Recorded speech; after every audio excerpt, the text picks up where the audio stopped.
We are here to pay tribute to three amazing feminist scholars who inform what I study in quantum storytelling in the upcoming Quantum Storytelling Conference. Karen Barad, whose work in quantum physics and agential realism.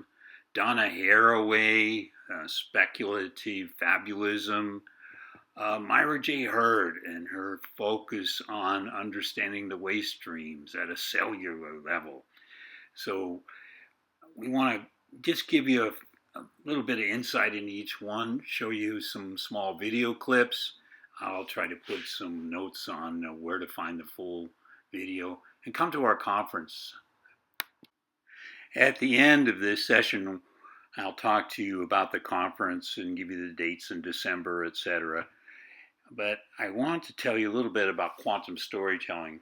So the three people that I'm going to introduce you to today, and you probably already know them quite well, they've really inspired our work on quantum storytelling. 14 years we've been doing this conference, mainly in New Mexico, where it'll be again this year. And I pulled out something that I think is inspiring from each one of these people, and I'm hoping that someday they will grace us with their presence. I've invited two of them. I'm going to try to invite all three of them. You know, they're busy and they're well known, they're superstars, but I wanted them to know, and I wanted you to know, how much they inspire our work at the Quantum Storytelling Conference. Thank you. First of all, there's Karen Barad, well-known quantum physics theorist and really amazing social, historical, and science critic. She's working with the Black Quantum Futurist team, and here's an excerpt from one of her talks. And thank you. Long time coming, but here I am in this space-time with Black Quantum Futurisms. I don't like stardom in academia, but I have to say that I am totally starstruck at this point. I can't believe that I'm finally here doing this with these amazing folks. And the syllabus included props. These two amazing books, two edited volumes by Rashida Phillips, Black Quantum Futurism, Space-Time Collapse from the Congo to the Carolinas, and Black Quantum Futurism, Theory and Practice. So, all right. In one way or another, since graduate school, I've been committed to finding an alternative way to do physics. Even as I have this love for physics, I understood from the beginning its ties to the military-industrial complex, and that if I was to engage with it in a serious fashion, I needed to find a way to be responsible for that which I love. Since that time, in one way or another, I've been busy with a two-pronged project.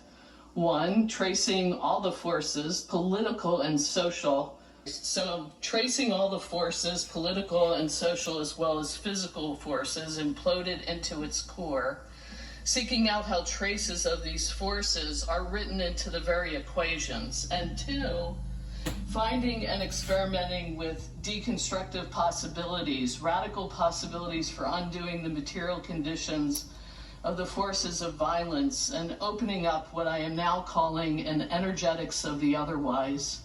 I'm just finishing up a book by that title. Next up is Donna Haraway. She has been really inspiring to us in this notion of speculative fabula, the cyborg. Many aspects of her work informs what we're approaching as quantum storytelling. So material semiotics is one of the big ones. Here she is speaking at a conference. Someday I hope she'll speak at our conference. Thank you.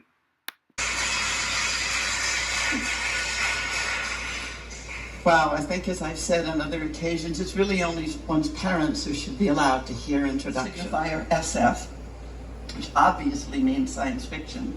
But fundamentally for me, it means cat's cradle or string figures, that kind of tying together and passing on of patterns. String figures, science fact, science fiction, soin de ficelle, thank goodness for the French, speculative fabulation, speculative feminism, and maybe above all, so far. That kind of making patterns with each other that are at stake to each other, patterns that can fail, patterns that can be dropped, inherited patterns, invented patterns. Think we must, said Virginia Woolf in Three Guineas. She said it during World War I, when she was arguing against women supporting the war effort in World War I, a very difficult position to take in that time.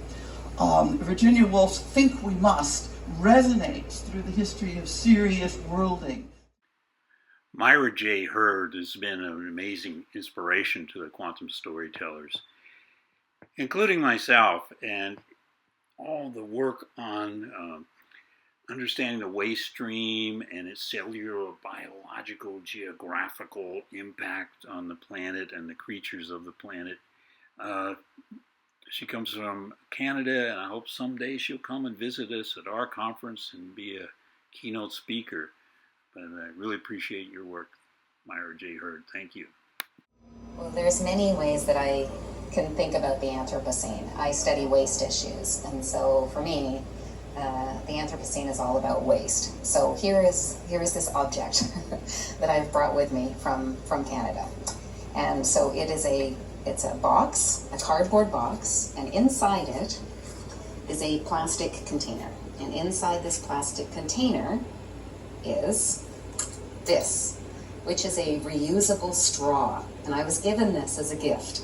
So this is made out of cardboard that requires more energy to recycle than it does to landfill.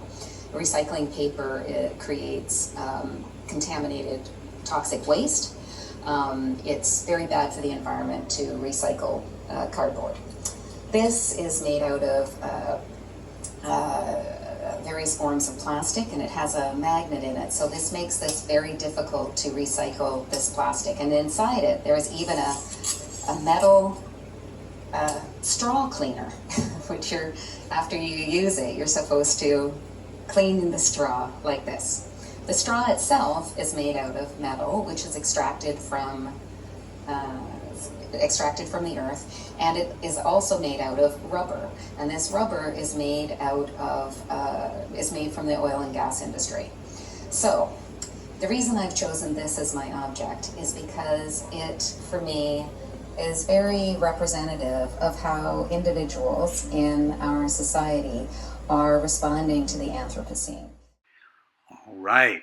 It's time to invite you to the 14th Annual Quantum Storytelling Conference. You've seen some of the amazing inspiration of Barad, Haraway, and Hurd. Our members celebrate them often during their presentations. So we're going to be meeting December the 15th to the 18th, 2024. 17th is my birthday. Come and enjoy some birthday cake with us in Las Cruces, New Mexico. Co-sponsors, True Storytelling Institute, Organizational Storytelling Review Journal. Themes, Donna, Haraway, Material Semiotics, Staying with the Trouble, Storytelling Fabulation, Caring for Zones of Contact, Jane Bennett, Vibrant Mattering, Karen Barad, Agential Realism, Space-Time Mattering, Myra J. Hurd, and her work on the cellular level of the waste stream and how we're all interconnected at a cellular level. Those are amazing stories to tell. Okay, the cost is $150 in person if you're a working folk, $50 in person if you're a student or retiree or spouse, etc. $50 for Zoomers. Due dates, September 15th for the abstract. You can also submit by November 30th your full paper to Anton, and he'll consider it for the Organizational Storytelling Review. So I hope you've enjoyed this tribute to three amazing scholars that inform our work on quantum storytelling. So we're interested in the vibrant material, discursive semiotic, material semiotic, the agential realism. All right, so check us out. This is David Boje, and thank you for listening.